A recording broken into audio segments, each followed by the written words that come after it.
C'est bon? Ouais. Eh bien voilà, bonjour à toutes, bonjour à tous. On vous avait laissé il y a un gros mois, presque 6 semaines, avec l'étape de la dépollution du chantier. On vous avait fait une première visite ici du lieu des Bayards. On a le plaisir de vous retrouver maintenant avec les choses qui entrent vraiment dans le vif, puisque le chantier a débuté.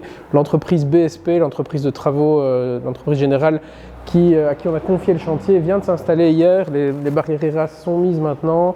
Et les démolitions ont commencé, donc on a commencé à évacuer tout ce qui doit partir, des vieux blocs-itong, des cloisons qui doivent partir, là il y a un mur ici qui va aussi sauter. Voilà, et alors aujourd'hui on avait surtout envie de vous présenter 3 acteurs clés du chantier, que vont être Julien Ducobu, que vous voyez s'activer là derrière, qui est le chef d'équipe, c'est lui qui est au quotidien ici sur le chantier.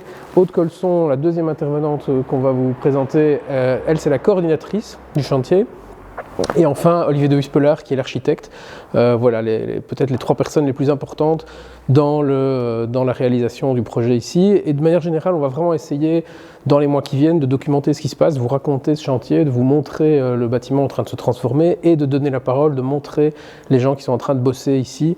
Voilà, donc du coup, je ne la fais pas plus longue et on se retrouve tout de suite avec les 3 personnes que je viens de vous présenter.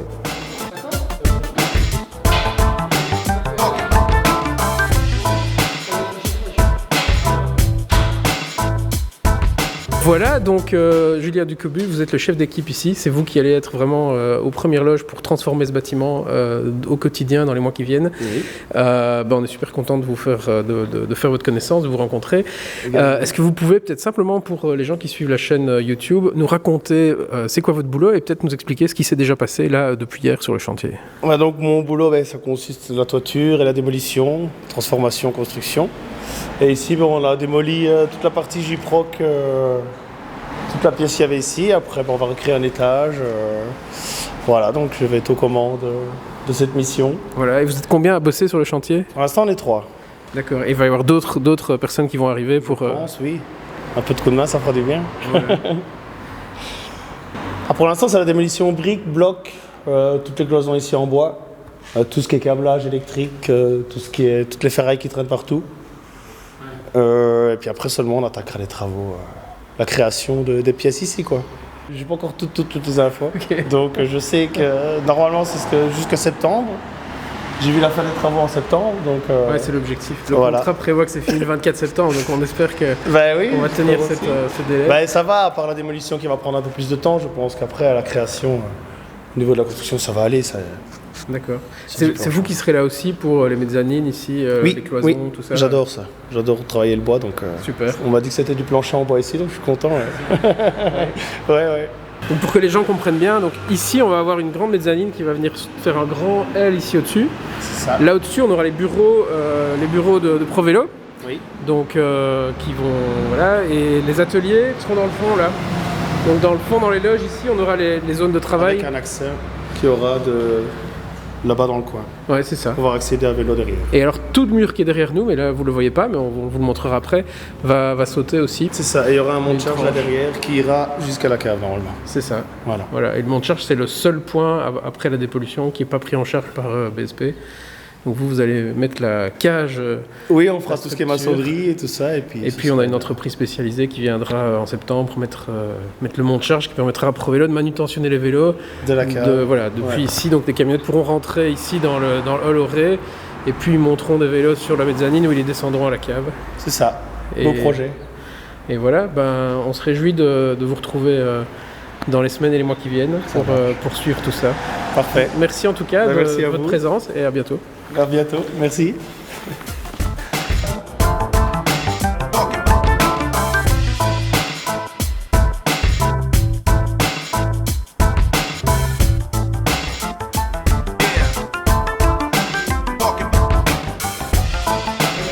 Bien bonjour, Olivier de Huspelard, ingénieur architecte au sein du bureau Substrat Architecture. On est les architectes des Bayards, comme on dit, les biens communaux, cette coopérative qui a son projet qui rentre enfin en chantier. Nous, on est une petite structure qui finalement a presque grandi avec le projet puisque on a 5 ans. Le projet, ça fait 4 ans qu'il qu'il est sur les rails, sur la planche à dessin, l'ordinateur, les maquettes, les rencontres, les échanges, les hauts, les bas, les désillusions et puis finalement les résurrections du projet. C'est un projet qui nous tient à cœur, contre toute forme de rentabilité, mais on est très fiers qu'il rentre enfin en chantier et que tout cela trouve enfin du sens, parce que c'est aussi un maître d'ouvrage et un projet particulier, et donc ça fait plaisir que tout ça puisse enfin voir le jour. Donc on est dans un bâtiment de 1930 qui est une grille, un gaufrier tridimensionnel en béton, 5 travées, c'est le jeu des 7 différences. Elles se ressemblent toutes et en même temps chacune a ses particularités en termes de proximité, en termes de volume, en termes de connexion. Et le jeu évidemment c'est de réussir à être économe, c'est de remettre juste ce qu'il faut. Pour donner non seulement une nouvelle vie à ces espaces magnifiques, mais aussi de le faire avec une certaine mesure et économie. Et tout l'équilibre de ce projet, ça fait des années finalement qu'on le met au point, et on se réjouit de voir ce que ça donne concrètement à l'échelle 1-1 dans les semaines et les mois qui viennent.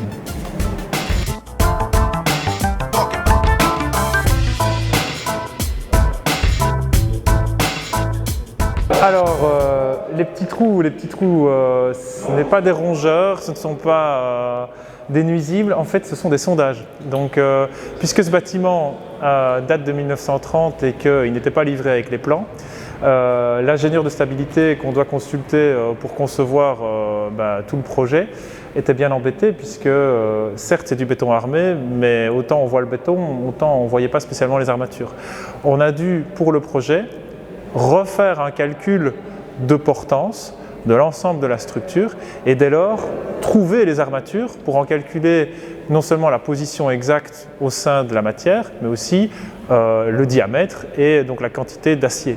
Donc ça a généré pas mal de recherche en fait, puisque il faut savoir que c'est un bâtiment qui était construit à l'époque où l'acier n'était pas encore crénelé, donc ce sont des barres lisses qui dès lors n'ont ni la même capacité à reprendre les efforts, ne sont pas positionnés de la même manière dans le béton, et tout ça est un peu de l'histoire de la stabilité finalement. On a dû recalculer les choses avec les préceptes à l'ancienne, mais les normes actuelles, pour savoir combien ce bâtiment peut définitivement porter. Et donc toutes ces gratouilles qu'on a fait aux différents éléments nous ont permis de déterminer la position exacte et la quantité d'acier qui est présent dans le bâtiment pour avoir au final connaître ses réelles capacités portantes.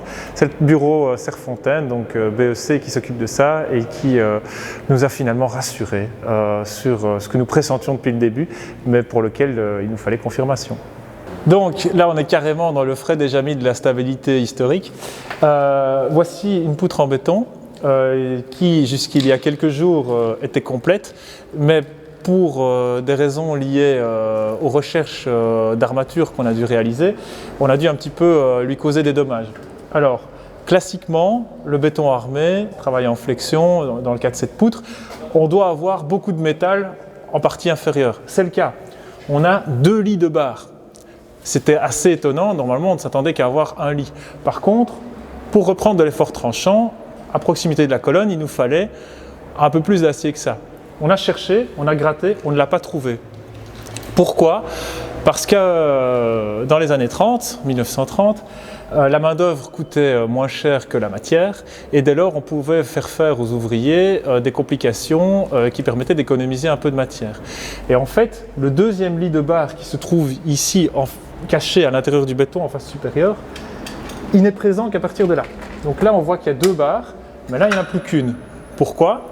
Parce que la barre remonte, revient en biais et est repliée jusqu'à la partie supérieure pour reprendre l'effort tranchant avec un crochet de l'époque qui assure finalement la liaison entre les armatures puisqu'elles n'étaient pas ligaturées et qu'on n'a pas la présence du crénelage qui peut reprendre de la tension dans l'axe des barres.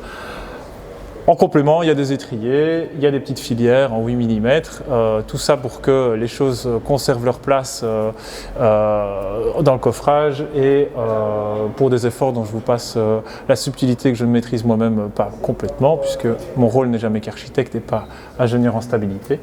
Mais voilà ce qui nous occupe, ce qui nous a occupé les précédentes semaines, nous a causé pas mal de tracas et finalement nous a rassurés, puisque on a trouvé la matière, non pas à l'endroit où on pensait, mais on l'a trouvée et on a compris comment elle fonctionne.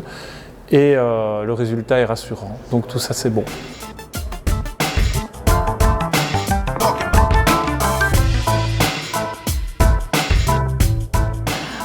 Bonjour, donc je m'appelle Aude Colson, je travaille pour la société Cobateam.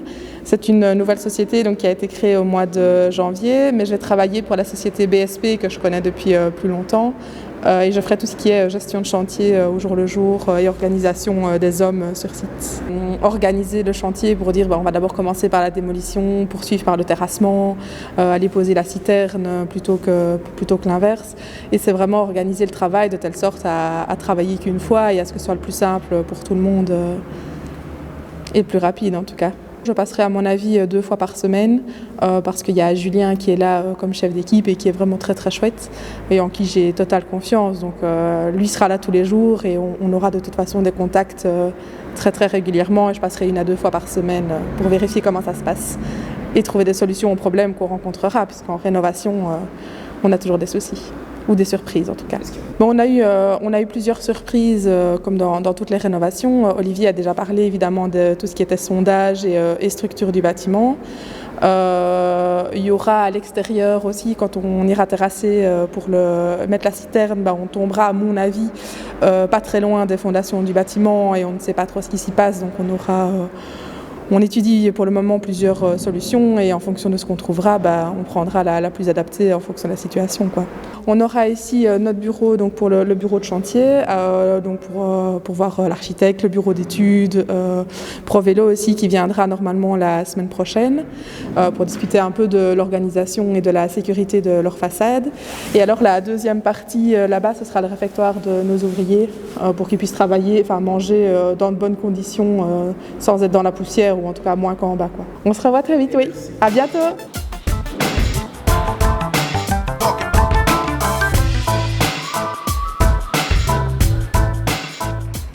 Merci de nous avoir suivis, abonnez-vous à la chaîne et à bientôt.